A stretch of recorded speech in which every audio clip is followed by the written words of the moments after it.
Kumusta mga kaibigan, maligayang pagdating sa aking channel.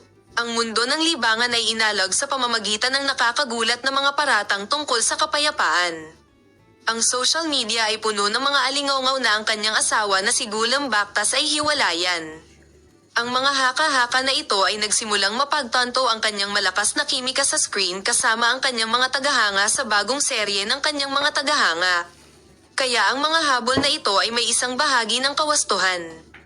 Ang kapayapaan at pag-ulan sa screen ay may pagiging tugma ng mga relasyon sa panalangin at pagkakaibigan sa labas ng kamera na nakakaakit ng pansin ng mga tagahanga. Ang ilan ay naniniwala na ang bono sa pagitan nila ay maaaring higit pa sa pag-arte.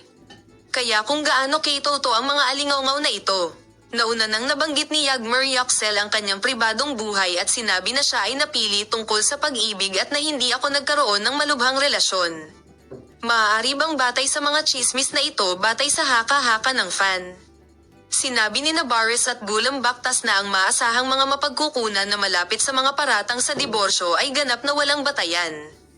Malakas pa rin ang kanilang kasal at pinili nilang manahimik sa halip na tumugon sa chismis.